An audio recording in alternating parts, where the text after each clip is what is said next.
way you acting lately makes me doubt. You know, it's weird. I don't even call her mama. Petite, fun, well-dressed, well-spoken. Clytie E. Gibson has been called everything under the sun, including a child of God. And that's no small feat, considering that she called up one of her church sister frenemies who dared to spell Gibson with a P instead of a B, and told her, kiss my ass and bark at the hole.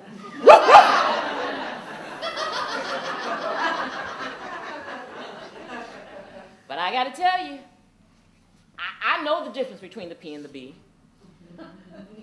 I call her Clytie, my mom, mommy. And when I'm irritated, mother. Not mother, not with the F, not those two-syllable words. You know the F, flowers. And I have to tell you, I've never called her an MF. I thought it. But I will tell you, I called her Dr. One, because that mother flower is the reason that my vibrant, independent, 81-year-old mother had a progressive stroke. A progressive stroke? Who's ever heard of a progressive stroke? Well, I found out on a Monday. TIA was what the doctor said. I got nothing. I don't know what that means. Transient ischemic attack.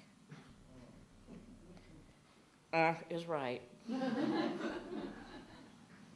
Come on, lay people's terms. Tell me what it means. A mini stroke. But don't worry, I gave her a Plavix. 24 hours, symptoms will be gone. She'll be right as rain. Right as rain, sure, okay. Tuesday morning, I call up. Hey, Mom! Hi. Mom? How are you? I don't know. You don't know? No. I don't understand, Mom. Why don't you know? Because I don't feel like myself. That Plavix thing is making me sick. Sick? What's sick, Mom? I don't know. Mom, have you called the doctor? No. Mother, will you call the doctor? No. You call the doctor. Okay, here we go. Gonna be in touch with another physician who's saying I'm not being actively engaged in my parents' health care. Gonna take a sentimental guilt trip.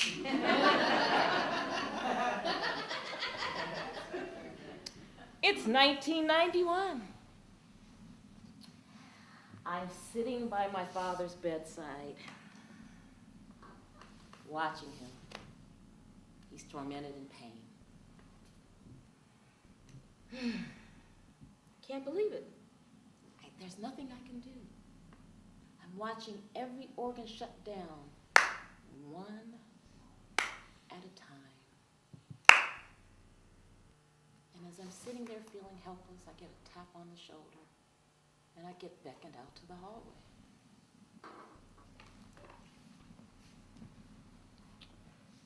Young lady, I am your father's physician, and I have been so for 10 years. Why is it that I have not met you before? Oh, no, no, I know you ain't coming at me like that. But I get myself together and I say, well, see, my parents are very independent, and they only bring me in when they think it's important. He's dying? Important. What I really was thinking was that my parents told me how proud they were of me, that they wanted me to stay focused on my life because I was climbing the ladder of corporate America, or what's called the new slavery. So you know how I know that they were proud of me? Because they told me. Now, they didn't tell me about the new slavery, but they told me that I was free, black, and over 21. And because of that, I should be responsible for myself, as they were for themselves. And while that felt good at the time, after the doctor asked that question, his question haunted me. Why indeed? Oh, I know why. Dad had mom. Mom had dad. Kinda. Because quiet as it's kept, when my mother needed caregiving, I was the caregiver. I was the one off and on who took care of her. So 11 years later, after Dad's passing, Mom and I are singing, "Just the Two of Us."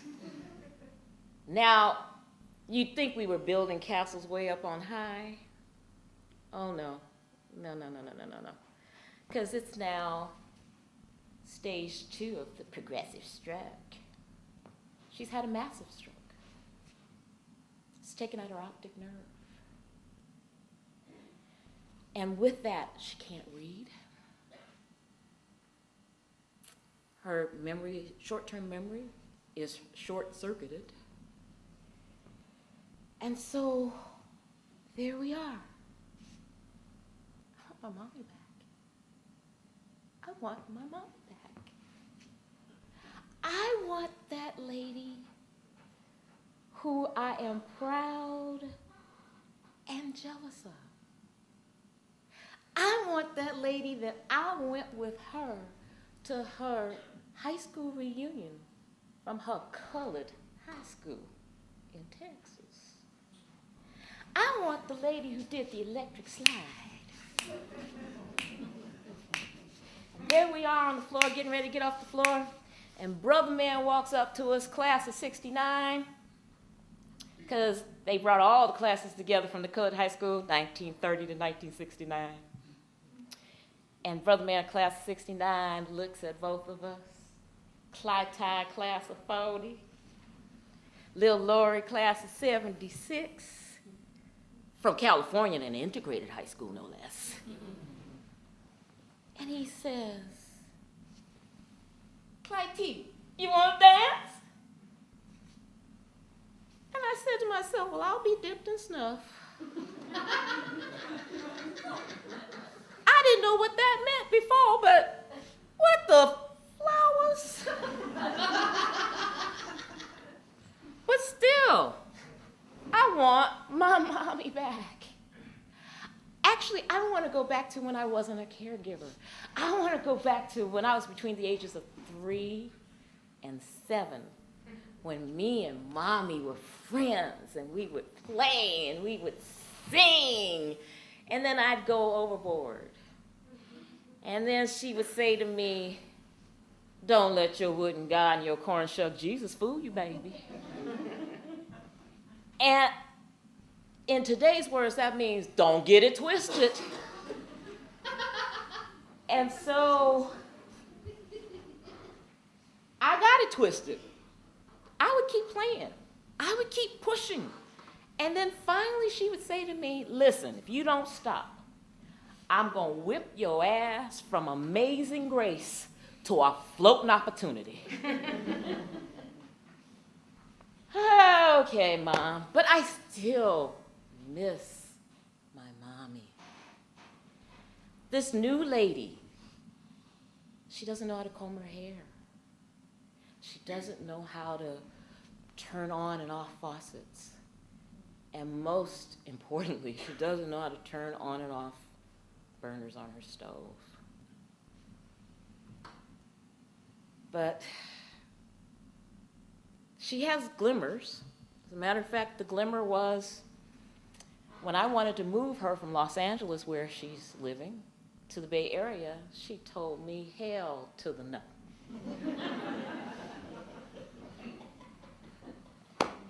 So now, here we are. She's gotten better. She can't quite comb her hair, so she has it shaved off, and now she wears very stylish hats. Where she couldn't brush her teeth before, she now tells me nightly, I brushed that one tooth.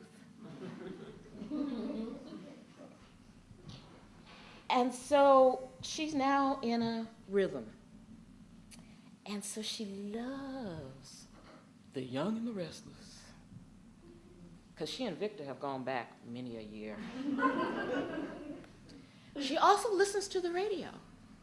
And so she overheard this thing about stroke recovery program, an experimental program. So she tells me about it. And it goes in one ear and out the other because there are times that Mom forgets things. And I usually like that. But then when she doesn't forget, she repeats it over and over and over and over. Did I say over again? And so every time we would talk, she'd say, so what are we doing about the stroke recovery program? So I looked it up and saw it was an experimental program, didn't see anything about cost or anything. So the next time I was in LA, we made an appointment, went in for the evaluation.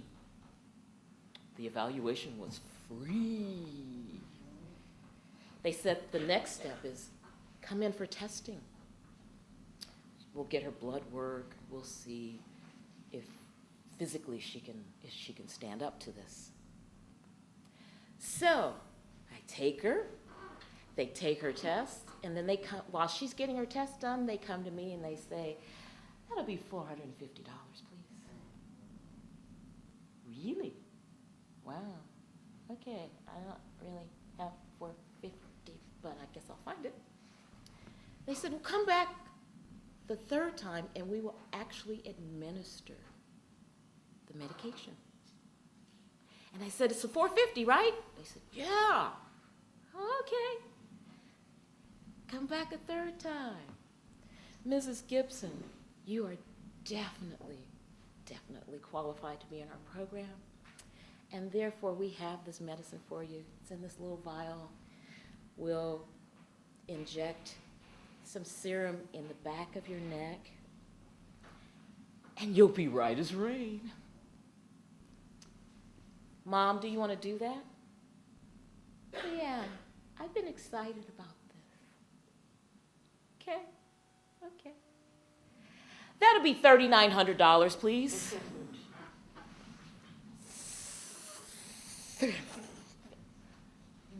Can I put her on layaway? So here it is. Snake oil. Oh my God. I can't believe this. Okay. Dear God. Okay. We can do this. We can do this. So they inject her at the base of her neck. Then they put her on a slant. And so she is on this slant, but I know that she's not going to fall off because the nurse also has a hold of her ankles. But she says, I'm going to fall. And there I am again, feeling helpless. And I said to the nurse, can I do something? And she said, why don't you go stand next to her by her head? And so I go. And I hold my mother's shoulders. And then all of a sudden she relaxes into my shoulder, into my hands. And I think, I'll always love you, Mommy. You're my favorite girl.